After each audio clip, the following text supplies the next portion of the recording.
এই যে আল্লামা দেলাওয়ার হোসেন সাঈদীর নামের আগে আপনি শহীদ লিখেছেন, এটা খেলা করার জন্য না।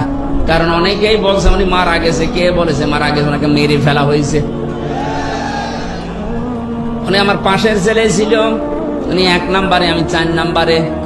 হুজুর সাথে একদিন দেখা হয়েছিল 10 মিনিটের জন্য। যেদিন ওনারে নিয়ে যায় আমি তো ওই সময় জানি না উনি মারা গেছে। পরের দিন সংবাদ পেলাম।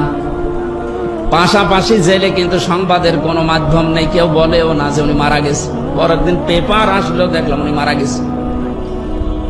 পরবর্তীতে বাইরে আসার পরে যে ভিডিওগুলো দেখলাম, ওনাকে যখন নামায় গাড়ি থেকে যে একটা হাসি দিয়েছিল, এই হাসি দেখে বোঝা যাচ্ছে যে ওনাকে অবশ্যই মেরে ফেলা হয়েছে। এই সত্যটা প্রকাশ করার জন্য যে ডাক্তার দায়িত্বে ছিল কোলাঙ্গারে মোস্তফা জামানকে একটু নিয়ে আসেন তো দেখি। এমনি সব বেরিয়ে যাবে। এই জন্য উনি মারা গেছে কথা জীবনও বলবেন, ওনাকে মেরে ফেলা হয়েছে। ওই জেলের যখন দায়িত্বে ছিল জেলার সুপার, তারা এখন সব সত্য কথা বলে ফেলছে, কারণ ভয় এখন আর নেই। জালেম সব বিদায় নিয়েছে, এখন সব সত্য বেরিয়ে যাচ্ছে। ওরা বলছে ওনারা আমাকে যেদিন নিয়ে যাবে সেদিন বলেছিল একটু সই করেন, আপনাকে আমরা মুক্ত করে দেব নির্বাহী আদেশে।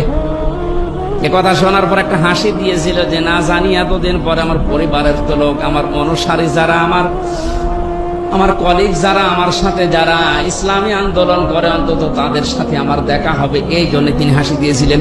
এই মিথ্যা কথা বলে সই করিয়ে নিয়ে বের করে সে ইনজেকশন পোস্ট করে মেরে ফেলিস।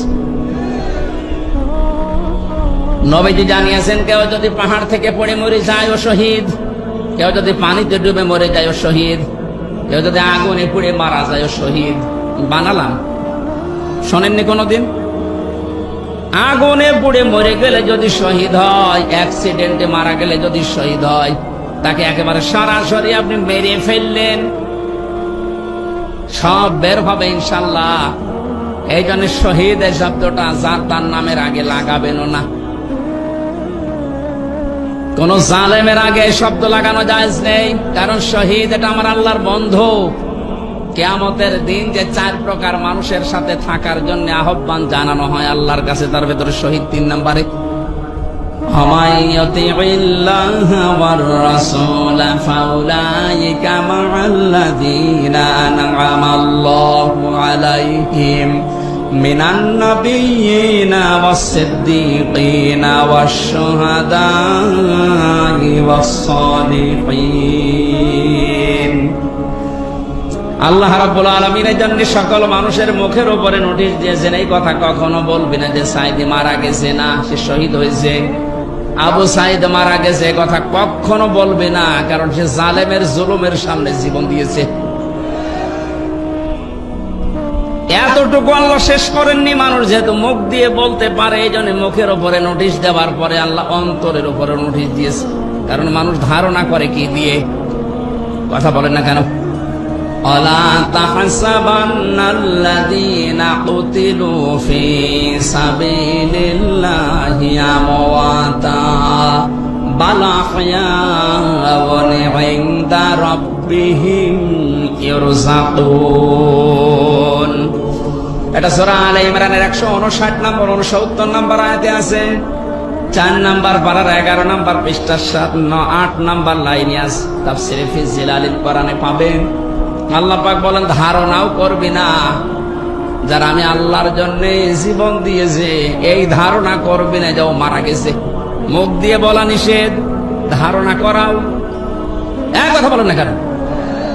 ধারণা করবি না কেন? বালা হইয়াউন, বরং তারা জীবিত, জিন্দা, ইনদা রাব্বিহিম ইরসাকুন, তারা তবে রবের কাছে রিজিক পাচ্ছে।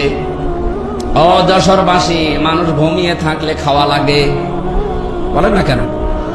জীবিত থাকলে খাওয়া লাগে, জেগে থাকলে খাবার খেলে মানুষের রক্ত, গোশত, চর্বি, চামড়া এগুলো তৈরি হয়।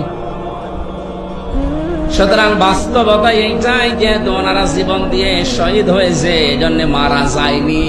ওনারা এখনো জীবিত, আল্লাহর কাছে খাবার পাচ্ছে, তাও জান্নাতি খাবার। খাবার খেলে মানুষের শরীরে রক্ত তৈরি হয়, এর বাস্তব প্রমাণ আমির হামজা